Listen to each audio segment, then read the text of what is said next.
بسم اللہ الرحمن الرحیم۔ مومن اپنے آپ کو معیوب خیال کرتا ہے، لغزشوں سے ڈرتا ہے، آخرت کی مشتاق اور اطاعت میں کوشش رہتا ہے۔ تکلیف میں مبتلا کرنے کے لائق سب سے زیادہ خراب دو چیزیں ہیں۔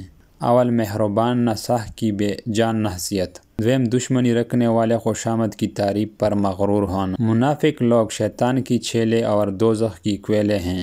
یہی لوگ شیطان کی جماعت ہیں۔ یاد رہے کہ شیطان کی جماعت بہت ہی خسارے پائے گی۔ منافق اپنے بہتری کے لیے ہر ایک سے سفارش کرواتی اور ہر ایک کی غم پر جھوٹے آنسو بہاتا ہے۔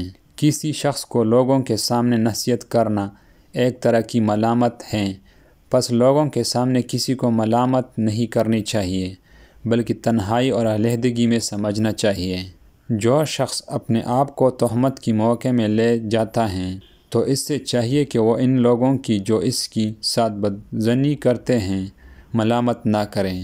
نرمی کے ساتھ برتاؤ کرنے والے کو کبھی ندامت نہیں اور بد اخلاقی کے لیے زندگانی کی کوئی لذت نہیں۔ بے شک مومن نرم طبع اور ساحل خواہ ہوتا ہے اور بلا شبہ ایمان والے لوگوں سے نیک سلوک کرتے ہیں اور خوف الہی سے ڈرتے ہیں۔ لوگوں کے ساتھ رفت میں وہ معاملہ کر جس کو اپنے لیے پسند کرتا ہے کہ تو ان کی شر سے منہ پھیرے تو اس کے ساتھ نرمی کر، اگر وہ دور ہو سکے تو اس کو نزدیک ہو، اگر قصور کرے تو اس کے عذر قبول کر۔ جو شخص نرم مزاج ہوتا ہے اس سے لوگ ضرور محبت کریں، اور جس شخص کی اخلاق اچھے ہوتے ہیں اس کی زندگی نہایتی آرام و سکون سے گزارتی ہیں۔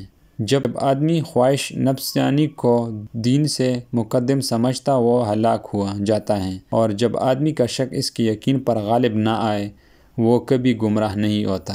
بڑھاپے کے آثار آنے لگے تو مچھلی کھاؤ، زیتون کا تیل استعمال کرو اور انار جوس پیو۔ خواہش نفسانی سے اس طرح مقابلہ کرو جس طرح کہ ایک ضد دوسری ضد سے مقابلہ کرتی ہیں، اور اس کے ساتھ اس طرح لڑائی کر جس طرح ایک دشمن دوسرے دشمن سے لڑتا ہے۔